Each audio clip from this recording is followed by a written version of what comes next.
ইউক্রেনের ইজিউম শহরে ট্রাক থেকে জ্বালানির কাঠ নামানোর সময় রুশ ড্রোনে প্রাণ গেল কয়েকজনের। স্থানীয় কর্মকর্তারা জানান, একই দিনে দিনিপ্রোপেত্রভস্কের ভসিলিকিভস্কা কমিউনিটিতে আরেক হামলায় নিহত হয় ১২ বছরের এক শিশু। খেরসন, দোনেস্ক ও সুমি অঞ্চলেও আহত হয় আরও অনেকে।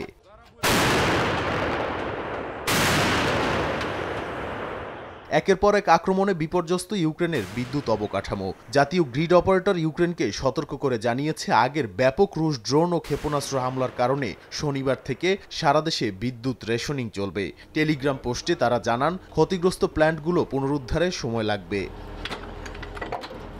এদিকে যুদ্ধ ছড়িয়ে পড়ছে সীমান্তের বাইরে। রাশিয়ার চেচনিয়া প্রজাতন্ত্রের রাজধানী গ্রোজনিতে ইউক্রেনীয় ড্রোনে ক্ষতিগ্রস্ত হয় একটি ভবন। হতাহতের খবর পাওয়া না গেলেও প্রতিশোধের হুমকি দিয়েছেন কাদিরভ।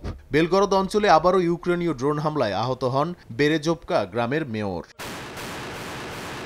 পাল্টা আঘাতে এগিয়ে কিয়েভো। ইউক্রেনের সামরিক গোয়েন্দা সংস্থা HUR এর দাবি, রাশিয়ার দখলকৃত ক্রিমিয়ায় সামরিক লক্ষ্যবস্তুতে ড্রোন আক্রমণে একটি সু-24 ট্যাকটিক্যাল বোমার ক্ষতি করেছে তারা। শুক্রবার স্থানীয় সময় রাতে তেমরিওক সমুদ্র বন্দর, সামারা অঞ্চলের সিজরান অয়েল রিফাইনারি সব স্থানই হামলার খবর দিয়েছে ইউক্রেনীয় সেনাবাহিনী। যদিও রাতভর ৪১টি ইউক্রেনীয় ড্রোন ভূপাতিতের পাল্টা দাবি করেছে রুশ সেনারা।